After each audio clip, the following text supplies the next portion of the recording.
नमस्कार मित्रमैत्रिणींनो, एव्हरीथिंग या चॅनलमध्ये आपल्या सर्वांचे खूप खूप स्वागत आहे. मित्रमैत्रिणींनो, भगवान विष्णूंनी केळीच्या झाडाची का निवड केली? काय आहे त्यामागील रहस्य? चला तर मग आज आपण पूजेतील केळीच्या पानामागील रहस्यमय कथा पाहणार आहोत. जर प्रत्येक पूजेत दिसणाऱ्या एखाद्या गोष्टीमागे एक अशी कहाणी असेल जी कोणी कधीच सांगत नाही, तर केळ्यांची पाने साधी ओळखीची आणि जवळजवळ प्रत्येक विधीमध्ये उपस्थित असतात. पण जर ही एकेकाळी केवळ एक रोपटे नसून त्याहून अधिक काही असतील तर, जर ते एका आयुष्याचे, एका चुकीचे आणि सर्व काही बदलून टाकणाऱ्या एका क्षणाचे प्रतीक असतील तर, ही कथा रागाची, घाईघाईत घेतलेल्या एका निर्णयाची आणि एका अशा परिवर्तनाची कहाणी सांगते, ज्याने हानेला एका पवित्र गोष्टीत रूपांतरित केले. कालांतराने ती पूजेचा एक भाग बनली.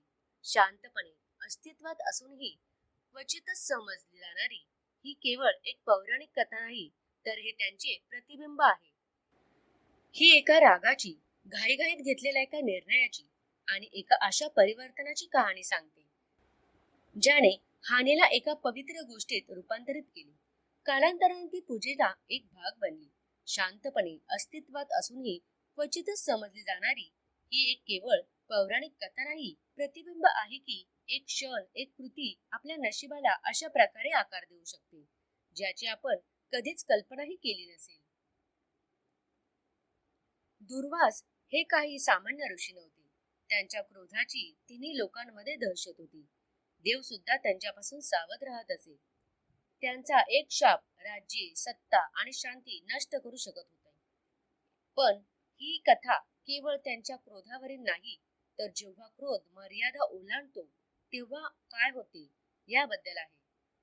कारण कधी कधी सर्वात बलवान व्यक्ती शत्रूमुळे नव्हे, तर स्वतःच्या भावनांमुळे पराभूत होतो.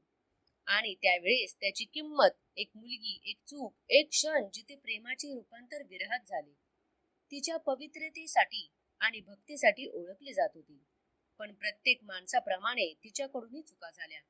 एकदा दोनदा नव्हे, तर अनेकदा. आणि मग झाली ती शेवटची चूक. ज्या क्षणी तिने सर्व मर्यादा ओलांडली, असे म्हणतात की ती 101वी चूक होती. तेव्हाच दुर्वासांचा स्वतःवरचा ताबा सुटला. अनियंत्रित क्रोधाच्या भरात त्यांनी तिला शाप दिला. क्षणभरही न थांबता, कोणताही दुसरा विचार न करता आणि काही क्षणातच तिचे राखेत रूपांतर झाले. कधी कधी एकच प्रतिक्रिया प्रेमाने जपलेले सर्व काही पुसून टाकू शकते.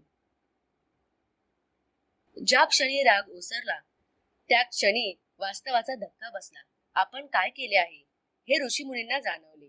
आपल्या सामर्थ्यासाठी ओळखले जाणारे ते ऋषी हतबल झाले. रागाची जागा पश्चात्तापाने घेतली, अहंकाराची जागा वेदनेने घेतली. आजही बहुतेक लोक याच भागाशी स्वतःला जोडून घेतात. आपल्या सर्वांच्या आयुष्यात असे क्षण येतात जेव्हा शब्द मर्यादा ओलांडतात, तेव्हा प्रतिक्रिया अपरिवर्तनीय बनतात. आणि दुर्वासाप्रमाणेच याची जाणीव अनेकदा खूप उशिरा होते. त्यामुळे ही कथा अत्यंत मानवी वाटते. ही केवळ देवीच नाही, तर ती आपल्या स्वतःच्या जीवनाचे प्रतिबिंब आहे. जेव्हा सर्व काही संपल्यासारखे वाटत होते, तेव्हा भगवान विष्णू प्रकट झाले. शिक्षा देण्यासाठी नव्हे, तर संतुलन पुन्हा प्रस्थापित करण्यासाठी. इतरांना जे दिसले नाही ते त्यांनी पाहिले. कंदलीच्या आत्म्याची शुद्धता, तिच्या चुका मानवी होत्या, पण तिचा हेतू शुद्ध होता आणि त्यामुळे सर्व काही बदलले. तिची कथा संपवण्याऐवजी विष्णूंनी तिचे रूपांतरण केले.